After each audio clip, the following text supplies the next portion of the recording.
میرے نبی نے فرمایا 4 باتیں لے لو اور دنیا بھی تمہاری آخر. حفظ امانت، کبھی امانت میں خیانت نہ کر. صدق حدیث، کبھی جھوٹ نہ بولنا، ہمیشہ سچ بول. میرے نبی نے فرمایا میرا امتی ہر گناہ کر سکتا ہے، 2 نہیں کر سکتا. ایک جھوٹ کبھی نہیں بولے گا، ایک دھوکہ کبھی نہیں دے گا. تیسرا حسن خلیقت، اس سے ہمارے گھر آباد ہو جائیں گے. میرے نبی نے فرمایا اچھے اخلاق. اور چوتھی بات رفت فی طعمت، میری امت رزق حلال کمانا، حرام نہیں، حلال کمانا. من امسا کالن بعمل یدہ امسا مغفورا لہ، جو صبح سے شام تک حلال کمانے میں تھکتا ہے اس کے اس دن کے سارے گناہ معاف ہو جاتے. میرے نبی نے فرمایا اربع اذا کانت فیک، کہ میری امت 4 باتیں لے لو. میں قربان جاؤں، میرے نبی بڑے بڑے وظیفے نہیں بتاتے تھے، اپنی امت کو مشقت میں ڈالنے سے بچتے تھے. چھوٹے چھوٹے وظیفے بتاتے. ایک صحابی ہے، یا رسول اللہ تنگی ہے رزق کے، کوئی وظیفہ بتائیں. کتنے لمبے لمبے وظیفے لوگ پڑھ رہے ہیں کہ کاروبار کھل جائے اور روزی بڑھ جائے. کتنے لمبے چوڑے، کتنے کتابوں میں ایڈے وڈے وظیفے لکھے پہ پڑھ انہیں بندہ بڈھا ہو جائے.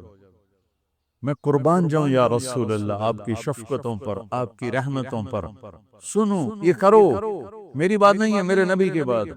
تجربے کی وجہ سے کرو گے تو کچھ نہیں ملے گا، یقین سے کرو گے تو دروازے کھلتے دیکھو. کہ یا رسول اللہ ارید ان یوسع علی رزقی، میں چاہتا ہوں میری روزی کھل جائے. تو آپ نے کہا ادم علی الطہارہ یوسع علیک رزقک، تو باوضو رہا کر تیرا رزق کھل جائے. کوئی زور لگتا ہے وضو؟ تمہارے یہاں تو سردی ہوتی کوئی نہیں کہ بھئی ٹھنڈا پانی ہے کیسے وضو. یہ تو ہمارے لیے مسئلہ ہے کہ بھئی ٹھنڈا پانی ہے کیسے وضو کرو.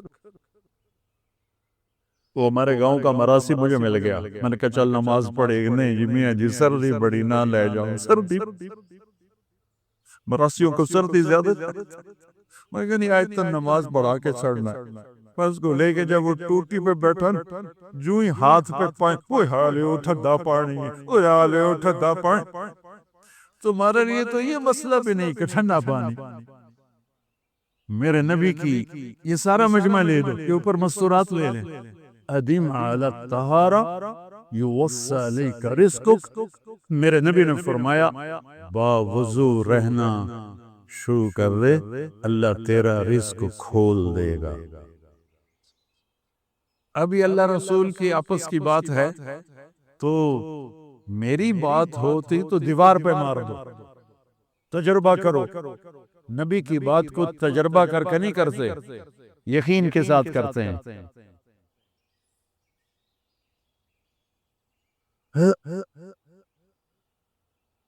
ادم علی الطہارہ یوسع علیک رزقک، باوضو رہا کر. اچھا باوضو رہنے کے اور فائدے، اللہ پیار کرتا ہے، شیطان ڈرتا ہے. اور وضو ہوگا تو نماز آپ ہی پڑھی جائے گی. چلو یار وضو ہے 4 فرض ہی پڑھ لوں گی. ایک دفعہ شیطان آیا ہمارے نبی سے ملنے، تو آپ نے اس سے پوچھا تیرے دشمن کتنے؟ کہنے لگا 15. آپ نے فرمایا کون کون ہے؟ کہنے لگا پہلے تو توڑا ہی نمبر ہے، پہلا نمبر تو توڑے نال میرا لگو ہے. پھر کہنے لگا وہ مسلمان جو 24 گھنٹے باوضو رہتا ہے وہ میرا بڑا دشمن. جو باوضو رہتا ہے اور باوضو سوتا ہے، ایک فرشتہ اس کے لیے بندگی کا ثواب لکھتا رہتا ہے. خیر واپس آتا ہوں. میرے نبی نے فرمایا 4 باتیں لے لو اور دنیا بھی تمہاری آخر. ساری پی آئی اے زندہ ہو جائے، ساری اکانومی زندہ ہو جائے، ساری معیشت زندہ ہو جائے، 5 بھی نہیں، ایک انگلی بھی آپ نے نیچے کر دی، کہ یہ بس اتنی لے لو۔ حفظ امانت، صدق حدیث، حسن خلیقت، عفت فی طعمت۔ کیا خوبصورت! ساری زندگی کسی کو دھوکہ نہ دینا، دیانت داری۔ میرے ملک کے ادارے کیوں ڈوب گئے؟ دیانت نکل گئے، کھوٹ آ گئی، دھوکہ آ گیا۔ میرے نبی نے کہا حفظ امانت، کبھی امانت میں خیانت نہ کرو، صدق حدیث، کبھی جھوٹ نہ بولنا، ہمیشہ سچ بول۔ میرے نبی نے فرمایا میرا امتی ہر گناہ کر سکتا ہے، دو نہیں کر سکتا، ایک جھوٹ کبھی نہیں بولے گا، ایک دھوکہ کبھی نہیں دے گا۔ میرے نبی کی دو صفتیں ہائی لائٹ ہوئیں، صادق اور بولو کیا ہیں؟ کوئی اور بھی تو ہو سکتی تھی، جس سے مشہور کیا، کعبہ قوسین بھی تو ہے، اور ادنا بھی تو ہے، واللیل بھی تو ہے سیاہ زلفوں والا، والضحیٰ بھی تو ہے روشن چہرے والا۔ کس سے مشہور کیا؟ صادق امین۔ اگر آپ مجھ سے سوال کرو، میں ممبر رسول پہ بیٹھا ہوں کہ مولانا صاحب سارے دین کو دو لفظوں میں بتاؤ، ساری شریعت کو، تو میرے پاس دو لفظ ہیں، سچائی اور امانت داری۔ آپ مجھ سے سوال کرو مولانا صاحب ساری دنیا کے کفر کو بتاؤ، تو میرے پاس دو لفظ ہیں، جھوٹ اور دھوکے بازی۔ جھوٹ اور خیانت، پوری دنیا کا کفر ان کے اندر چھپا ہوا ہے، سچائی اور دیانتداری، پوری دنیا کا اسلام اس کے اندر چھپا ہوا ہے۔ دیانت اور سچائی یہ بیج کی طرح ہے، اور پورا اسلام پھر باغ بن کے پھلتا پھولتا ہے۔ جھوٹ اور دھوکہ یہ بھی بیج کی طرح ہے، پھر اس سے کفر کا جنگل کانٹوں بھرا جنم لیتا ہے۔ میرے معاشرے سے جھوٹ نکل جائے، دھوکہ نکل جائے، یہ پاکستان جنت کا ٹکڑا ہے۔ یہ حکومت کے بس کا نہیں ہے کہ وہ سب کو سچ بلوائے، یہ مجھے کرنا ہے، یہ مجھے کرنا ہے، میں نے اور آپ نے اس کو شروع کرنا ہے۔ حضرت جریر بن عبداللہ یہ یمن کے شہزادے آخری حج پہ مسلمان ہوئے، اپنے نوکر سے فرمایا گھوڑا خرید کے لا، میں پیسے یہاں پیمنٹ کروں۔ وہ منڈی میں گیا، 300 روپے کا گھوڑا لے کر آیا۔ جب انہوں نے گھوڑوں کو دیکھا تو وہ قیمتی تھا، مالک کو پتہ نہیں تھا، اور یہ گھوڑوں کی نسل کے پہچاننے والے اس سے کہنے لگے تیرے گھوڑے کے 400 کر دوں؟ کر دو۔ بڑا حیران ہو کے دیکھنے لگا، بھئی جی آپ تو مجھے چیز خریدنی ہے تو میں گھٹاتا ہوں، اور اجمل نے بیچنی ہے تو یہ اس کی قیمت بڑھاتا ہے، اور یہاں خریدار کہہ رہا ہے 400 کر دوں؟ وہ کہنے لگے کر دو۔ کہ 500 کر دوں؟ کہنے لگا کر دو۔ کہ 600 کر دوں؟ وہ تھوڑا تھوڑا گھبرانے لگا، بھئی یہ چکر کی ہے۔ 700 کر دوں؟ 800 کر دوں؟ وہ کہنے لگا حضور تسی لینا تلو وہ پر میرا مزاق تھا نا، تسی کدی لینا والے بھی پیسے بتائے، تسی میں نے 300 دے میں جاواں، کہنے لگا اس کو 800 دے دو اور گھوڑا باندھ دو۔ وہ حیران خوشی سے چھلانگے مارتا ہوا گیا۔ تو جب وہ چلا گیا تو نوکر نے پوچھا میں جب 300 میں سودا کر کے آیا تھا تو 500 کس خوشی میں بڑھائے؟ فرمایا میرے بھائی اس کے گھوڑے کی قیمت 800 تھی، 300 نہیں تھی، اور میں نے نبی کے ہاتھوں میں ہاتھ دے کے یہ وعدہ کیا تھا زندگی بھر کسی کو دھوکہ نہیں دوں گا، سب کی خیر خواہی چاہوں۔ تو بھائیو میرے اداروں میں کس ٹیلنٹ کی کمی نہیں، صلاحیتوں کی کمی نہیں، دیانت کی کمی ہے۔ تیسرا حسن و خلیقت، اس سے ہمارے گھر آباد ہو جائیں گے۔ میرے نبی نے فرمایا اچھے اخلاق، اچھے اخلاق، اچھے اخلاق، یہ میری فیملی لائف کو خوبصورت کر دے۔ گھر میں داخل ہوتے ہی بیوی پہ چڑھائی، بچوں پہ چڑھائی، دفتر میں داخل ہو کر ماتحتوں پہ چڑھائی۔ دیکھو جب بڑے سخت ہو جاتے ہیں، بد اخلاق ہو جاتے ہیں، تو چھوٹوں کی صلاحیتیں تباہ ہو جاتی، ابھر نہیں پاتی، اور پھر وہ مناصرت پر آ جاتے ہیں، خوشامد پر آ جاتے ہیں۔ میں کہا کرتا ہوں باپ گھر میں داخل ہو اور بچے ڈر جائیں تو باپ نہیں گیا، تھانے دار گیا، بیوی ڈر جائے تو خامد نہیں گیا، تھانے دار گیا ہے، کلاس کے لڑکے ڈر جائیں تو استاد نہیں ہے، تھانے دار ہے، اور چیئرمین صاحب آئیں اور پی آئی اے والے ڈر جائیں تو تھانے دار ہے، چیئرمین نہیں ہے۔ میرے نبی کا حسن و خلیقہ یہ تمہاری گھر کی زندگی کو باغ و بہار بنا دے۔ ہائے ہائے ہائے، میرے اللہ نے کہا پہلی کتابوں میں یرید ان یبعث امیا من الامیین لا یقول الخنا، پہلی کتابوں میں میرے نبی کا جو تذکرہ ہے اس کی ایک لائن پڑھ کے سنایا ہے کہ ایک ایسا نبی بھیجوں گا جو زندگی میں کبھی کبھی کبھی بھول کے بھی ایسا بول نہیں بولے گا جس سے کسی کا دل ٹوٹے۔ ایک نبی بھیجوں گا جو چاند کے 2 ٹکڑے کر دے گا، یہ بھی تو سچ تھا۔ ایک نبی بھیجوں گا جس کو معراج کرواؤں گا، یہ بھی تو سچ تھا۔ ایک نبی بھیجوں گا جس کی انگلیوں سے پانی نکلے گا، یہ بھی تو سچ تھا۔ لیکن کیا بات کہی جو معاشرے کو بنا دے، ایک نبی بھیجوں گا جو ایسا بولے گا، زندگی بھر کبھی ایسا بول نہیں بولے گا جس سے کسی کا دل ٹوٹ جائے، جس سے کوئی بے عزت ہو جائے، جس سے کسی کی آہ نکلے، جس سے کوئی باہر نکل کے آنسو بہائے۔ ایسا نبی بھیجوں گا جو دلوں کو خرید لے گا میٹھے بول کے ساتھ۔ حسن و خلیقت، اپنے اخلاق میرے نبی نے کہا اچھے کرو، اور اچھے اخلاق بنانے ہیں تو یہ زبان قابو میں کر، کوئی عورت کوئی مرد جو بھی کر۔ چوتھی بات، آخری بات، 4 باتیں 3 کو دہرا کے، دیانتداری، دھوکہ نہ دینا۔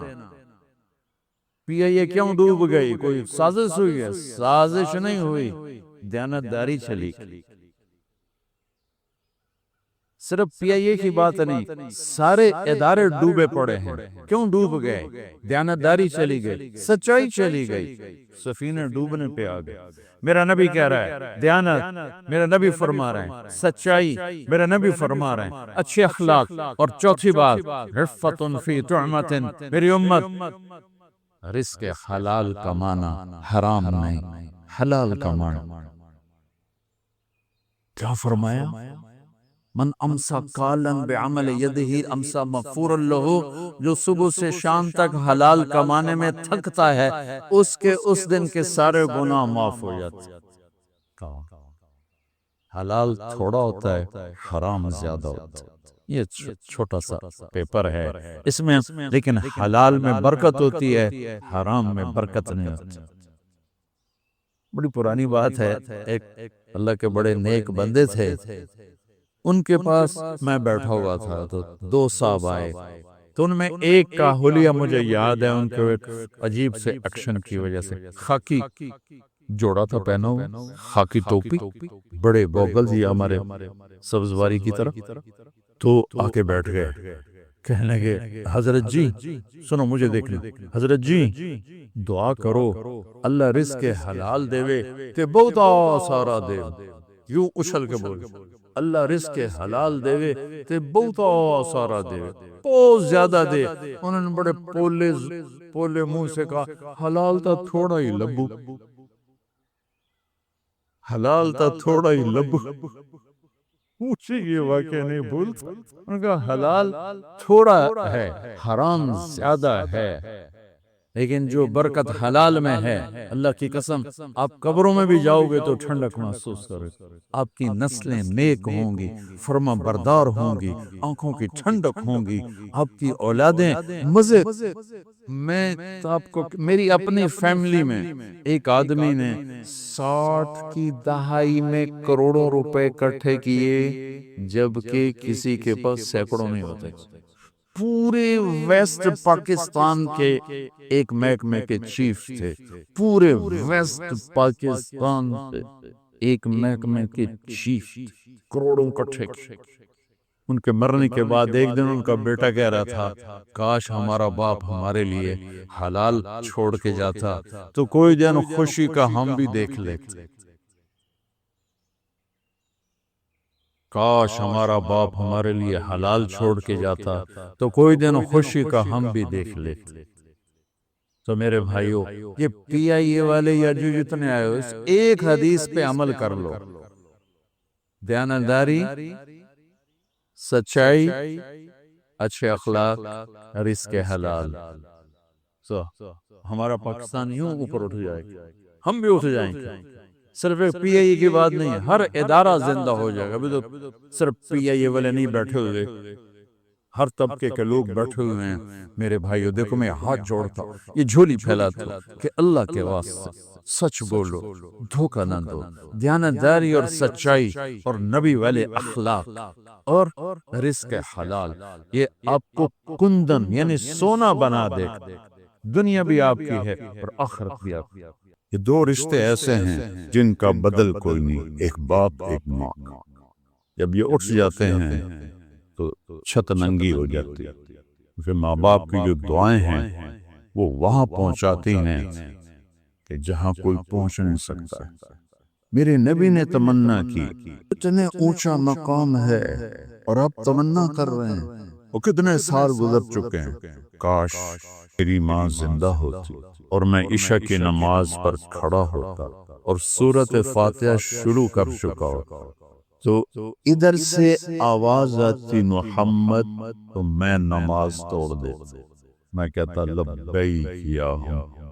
لوگوں غور سے سنو، جس نے ماں باپ کو ناراض کیا اس پہ اللہ کی لعنت، اس پہ فرشتوں کی لعنت، اس پہ زمین آسمان کی لعنت، نہ ان کی نماز قبول ہے، نہ روزہ قبول ہے، نہ صدقہ قبول۔ یہ دو رشتے ایسے ہیں جن کا بدل کوئی نہیں، ایک باپ ایک ماں۔ جب یہ اٹھ جاتے ہیں تو چھت ننگی ہو جاتی ہے، کیونکہ ماں باپ کی جو دعائیں ہیں وہ وہاں پہنچاتی ہیں کہ جہاں کوئی پہنچ نہیں سکتا۔ میرے نبی نے تمنا کی، کتنے اونچا مقام ہے اور آپ تمنا کر رہے ہیں کاش میری ماں زندہ ہوتی، کیونکہ ماں کو دیکھا ہے، باپ کو تو دیکھا نہیں۔ اب 2 ماہ کے تھے پیٹ میں انتقال ہو گیا، اور میں حضرت آمنہ کی قبر پر گیا 2000 میں، سن 2000۔ اس وقت میرے آنسو نہیں تھمے، میں اوہ یا اللہ، اتنی بڑی ہستی، 6 سال کی عمر، 6 سال کی عمر، اور تنہا ایک ماں، ایک نوکرانی ام ایمن، اور کالے پہاڑ، کوئی راستہ۔ مجھے پتا تھا میں نے وہاں جانا ہے، میں ایک عرب دوست کی بڑی جیپ لے کر گیا جو پتھروں سے بھی گزر کے آگے جاتا، ویسے تو جانے سے ایسے دیکھوں ایسے دیکھوں، یہاں 6 سال کا بچہ، ماں کی زبان بند ہو گئی، تو حیران پریشان ہے کہ کیا ہوا ہے، میری ماں کو کیا ہوا ہے؟ بلاتے ہیں وہ جواب نہیں، ہارٹ اٹیک۔ مجھے لگتا ہے ہارٹ اٹیک، کسی نے نہیں لکھا، لیکن میں صاحب حال ہوں، مجھے ہارٹ اٹیک ہوا تو اس پر جو میری کیفیت بنی وہی کیفیت ان کی کتاب میں لکھی ہوئی ہے، تو اس میں اندازاً کہتا ہوں کہ ہارٹ اٹیک ہوا ہوگا، باقی کوئی کسی نے لکھا نہیں ہے، میرا تجربہ ہے، اس کی وجہ سے کہتا ہوں۔ اس طرح ہو، ایسے ہو رہے، ایسے ہو رہے، آخر زور لگایا جیسے شمع بجھنے سے پہلے بھڑکتی ہے، کل حی میت وکل جدید باز وقد ولدت طہرا، یہ آپ کے آخری الفاظ تھے۔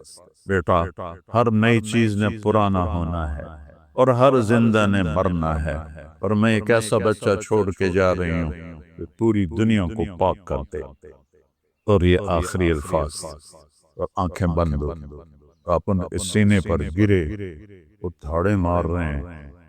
نوکرانیوں سے بھی کبھی تسلی ہوتی، میری والدہ فوت ہوئی تو آدم اللہ کے راستے میں تھا، میں بھی اللہ کے راستے میں تھا، حج کی جماعت تھی ہماری وہاں، تو مجھے کوئی ملتا نہیں تھا جس کے میں ساتھ لگ کے اپنا غم نکال سکوں، تو اندر ہی اندر میرا من ایسے کٹ رہا تھا چھری سے. اپنے اپنے جب کندھا دیتے ہیں، جب سینے سے لگاتے ہیں، جب آنسو پوچھتے ہیں، تسلی ہوتی ہے. تو ایک ہی مثال ہے. میں پہلے میرا معمول ہوتا تھا کہ زور سے 1 گھنٹہ پہلے میں مسجد نبوی میں جاتا، مطالعہ کرتا تھا، زور کی اذان پر نماز پڑھ کے واپس آتا. پھر عصر کے بعد اگر میری تشکیل نہیں ہوتی تھی پھر میں جاتا تھا، 1 گھنٹہ مطالعہ کرتا تھا، پھر آ جاتا. میں سارا دن مسجد میں بیٹھا رہتا.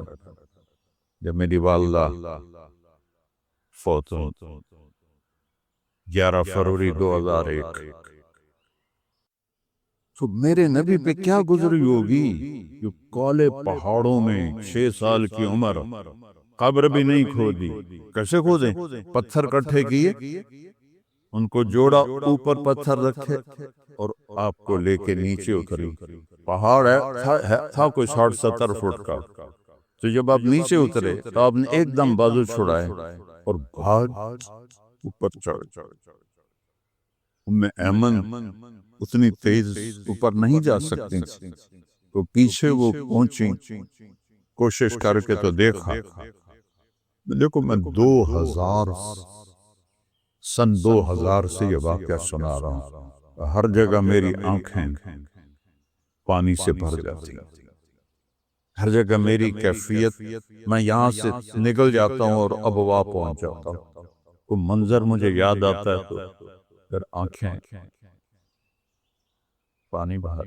تو آپ اپنی ماں کی قبر کے اوپر ایسے لیٹے ہوئے تھے، پتھروں کو پکڑا ہوا تھا اور ان پر ایسے سر رکھ کے لیٹے ہوئے تھے. جب قریب آئیں تو کیا کہہ رہے تھے؟ ماں جی آپ نے بھی مجھے چھوڑ، آپ نے بھی مجھے چھوڑ، اب میرا کون ہے اس دنیا میں کس کے ساتھ زندگی گزاروں گا. اور پتہ نہیں کیا کیا فرما رہے تھے. یہ 2-4 الفاظ آتے ہیں کتابوں میں، تو لمبی کہانی سنا رہے ہوں گے اپنی ماں کو. تو ایمن نے پیچھے سے ہاتھ ڈالا تو میں چھوڑ کہ بیٹے محمد اٹھو چلیں. کہ دودھ پیا ہے ایمن کا، کہ ماں جی مجھے چھوڑ دو، میں اپنی ماں کے ساتھ رہوں. تم نے زبردستی کھینچا.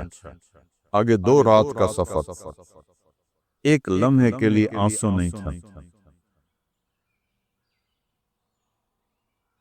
تو آپ نے تو صدمہ تو آدمی، اب میرا بچہ جوان جیسے پچھلے سال فوت ہوا ہے، 2 سال ہو گئے، تو اب کبھی رونا آتا ہے، کبھی ٹھیک ہو جاتے ہیں. میرے نبی مسجد نبوی میں ہیں اور کہہ رہے ہیں وہ کتنے سال گزر چکے ہیں، کاش میری ماں زندہ ہوتی اور میں عشاء کی نماز پر کھڑا ہوتا اور سورۃ فاتحہ شروع کر چکا ہوتا. عشاء کی نماز میں سورۃ فاتحہ اونچی پڑھی جاتی، تو ادھر سے آواز آتی محمد، تو میں نماز توڑ دے. میں کہتا لبیک یا امی، میری اماں میں حاضر. یہ تو اس کی تمنا ہے جو وجہ کائنات ہے، جن کے ہاتھ میں جنت کی چابی ہوگی، اللہ کا جھنڈا ہوگا، مقام محمود ہوگا، حضیرت القدس جنت الفردوس میں، اس میں وسیلہ ایک مقام ہے جو صرف میرے نبی کے لیے. اتنے اونچے مقام والے کیا کہہ رہے ہیں؟ کاش میری ماں. پہلے کہا کاش میرے والدین ہوتے، پھر والد تو دیکھا نہیں کہ میری والدہ ہوتی. وہ مجھے کہتی محمد، میں نماز توڑ کے بھاگ. یہ ہماری نسل تو ماں کو پانی پلانے پر راضی نہیں، ہاتھ میں موبائل ہے اور ماں کو کہہ رہی تنگ نہ کرو، ڈسٹرب نہ کرو. آپ سے پوچھا گیا یا رسول اللہ قیامت کب آئے گی؟ آپ نے کہا اللہ کو پتہ ہے. اس نے کہا کوئی نشانی بتا دیں کہ جب بیٹیاں ماؤں کو ذلیل کریں گی تو قیامت آ جائے۔ بیٹیاں بیٹیاں، بیٹوں کا نام نہیں لیا، بیٹیوں کا نام۔ جب عرب اونچی اونچی بلڈنگیں بنائیں گے، بدو چرواہے ننگے پاؤں کثیر العیال جب برج خلیفہ بنائیں گے تو ان کمبختوں نے قیامت ہی قریب کر کے کھینچ کے لے آئیں۔ اور بیٹیاں آج کی نئی تعلیم نے بتایا ہی کچھ نہیں ماں کیا ہوتی اور باپ کیا ہوتا۔ ان کے لیے تو ماں بھی ایک عام عورت ہے، انہیں یہ تھوڑا یاد ہے کہ کتنی دفعہ راتوں کو یہ اٹھی ہے تیرے لیے۔ وہنن علی وہن، یہ عجب جملہ ہے کہ اتنی تکلیف اٹھائی اس نے حمل کی کہ سارا جسم بھر گیا تکلیف سے، پھر جگہ نہیں تھی جسم میں اور تکلیف کے جگہ پکڑنے کی، تو تکلیف کے اوپر آ کے تکلیف بیٹھ گئی۔ وہنن علی وہن، عجب تعبیر ہے۔ ایک آدمی یہ پورے گھٹنے میں درد ہے، اس کا علاج کر رہا ہے، یا اللہ کہہ رہا ہے اس کے تیری ماں کے یہاں درد پورے باڈی پورے جسم میں ہے۔ جب درد کو کوئی جگہ نہ ملی جسم پر تو وہ پھر تیرے درد کے اوپر آ کر درد بیٹھا، پھر اس نے تجھے جنا، پھر اب تو کہتی ہے ڈسٹرب نہ کرو۔ ایک صحابی بولو، ان کی بیگم کا پیغام آیا، ان کا نام تھا علقمہ رضی اللہ عنہ، مر رہے ہیں، کلمہ نہیں پڑھا جا رہا، ویسے باتیں کر رہے ہیں، آپ تیزی سے آئے اور ان سے کہا قل لا الہ الا اللہ، کہلوانے والے رسول اور کہنے والا صحابی۔ کہا جی یا رسول اللہ پڑھا نہیں آ رہا، زبان پہ نہیں آ رہا۔ رسول اللہ کہلوانے والے ہیں اور کہلوایا جا رہا ہے صحابی سے، اور وہ کہتا ہے نہیں آ رہا زبان پر۔ آپ نے ایک دم پوچھا اس کے والدین میں کون زندہ ہے؟ کہا جی ماں زندہ ہے۔ کہا ناراض ہے کہ راضی ہے؟ بتایا ان کی بیگم نے ناراض ہے۔ تو آپ نے ان کو پیغام بھیجا کہ وہ اسے چھوڑ کے دوسرے گھر میں رہ رہی ہیں، میں آ جاؤں یا تم آؤ گی؟ انہوں نے کہا یا رسول اللہ میں خود آتی۔ تو بیٹا سامنے موت کی حالت، تو کہا ام علقمہ آپ ناراض ہیں علقمہ سے؟ کہ جی ہاں۔ کہ کیوں ناراض ہو؟ اب وجہ سننا، آج کی اولاد کو پتہ چلے جو اتنی بےعزتیاں کرتے ہیں ماں باپ۔ یا رسول اللہ بہت نیک ہے بچہ میرا، رات اس کے نفلوں میں ہوتی ہے، دن اس کا تلاوت اور روزے میں ہوتا ہے، ناراض کیوں ہو؟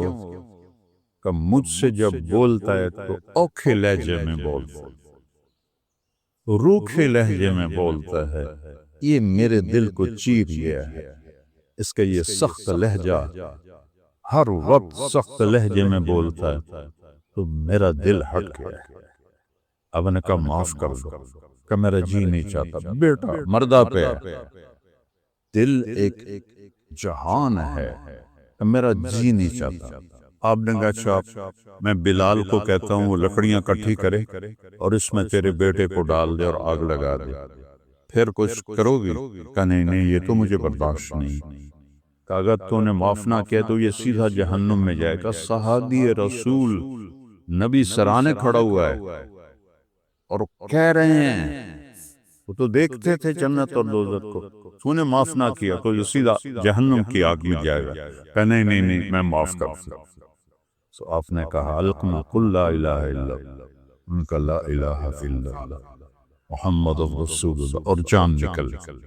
پھر آپ نے ان کا جنازہ پڑھایا، ان کے دفن میں شریک ہوئے، ان کی قبر پہ کھڑے ہو کے اعلان فرمایا ایھا الناس اسمعوا، لوگوں غور سے سنو، جس نے ماں باپ کو ناراض کیا اس پہ اللہ کی لعنت، اس پہ فرشتوں کی لعنت، اس پہ زمین آسمان کی لعنت، نہ ان کی نماز قبول ہے، نہ روزہ قبول ہے، نہ صدقہ قبول۔ ابو ہریرہ رضی اللہ تعالیٰ عنہ ہجرت کر کے پہنچے مدینہ، ماں اور بیٹا مسجد میں جہاد کی سنی ترغیب تو آئے اور ہتھیار اٹھا کے تیاری کرنے لگے۔ ماں نے پوچھا کدھر جا رہا ہو؟ کہ جہاد پہ جا رہا ہوں۔ کہ تو مجھے کس کے حوالے کرو گے؟ کہ تو اللہ کے حوالے۔ کہ میں اکیلی ہوں، کوئی خاندان کا نہیں ہے۔ کہ نہیں ماں جی میں نے جہاد پہ جانا ہے۔ ان کا یہ جو میں نے تجھے دودھ پلایا تھا اس کا واسطہ ہے، مجھے چھوڑ کے نہ جا۔ کہنے لگی میں نے جانا ہے، اور ہتھیار اٹھا کے چل پڑے۔ انہوں نے ایک اور آدمی کے ذریعے اللہ کے نبی کو پیغام بھجوایا کہ ابو ہریرہ میرے ساتھ یہ کر کے گیا ہے۔ تو ہمارے نبی کے ناراض ہونے کی کیا علامت ہوتی تھی؟ ہم تو گریبان پاڑ دیتے ہیں، گالیوں کے انبار لگا دیتے ہیں۔ آپ ناراض ہیں حضرت انس سے، وہ ادھر سے آتے ہیں، آپ ان کو دیکھ کر منہ ادھر پھیر لیتے۔ اتنا میرے نبی کی ناراضگی۔ ادھر سے ابو ہریرہ آئے، آپ نے ایسے دیکھا اور یوں منہ پھیر لیا، تو ان کو پتہ چل گیا کہ ناراض ہے۔ اتنی میرے نبی کی ناراضگی۔ کبھی زندگی بھر ممبر سے کسی کا نام لے کر اس کا عیب بیان نہیں۔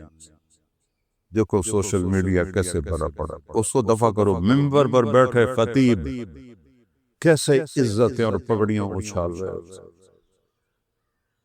ہمارے مدارس میں دینی حلقوں میں سیرت نہ پڑھائی جاتی ہے، نہ پڑھی جاتی ہے، نہ سمجھی جاتی ہے۔ فقہ فقہ فقہ فقہ فقہ۔ وہ کیسے جانے ماں کیا ہے اور باپ کیا ہے، بیوی کیا ہے، بہن کیا ہے، بیٹی کیا ہے۔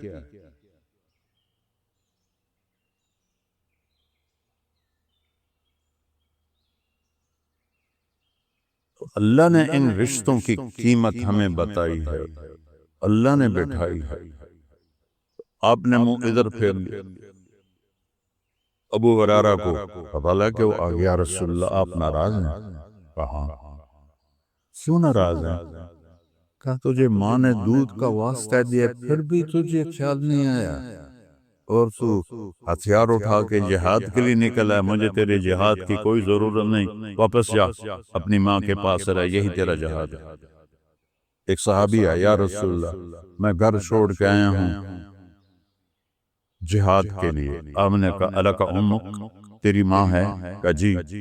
اذهب فیہما فیہا جاہد فإن الجنت تحت قدمیہا، یہ اس مقام کی حدیث ہے۔ کہا واپس جا اور ماں کی خدمت کر کے اس کے قدموں تلے جنت۔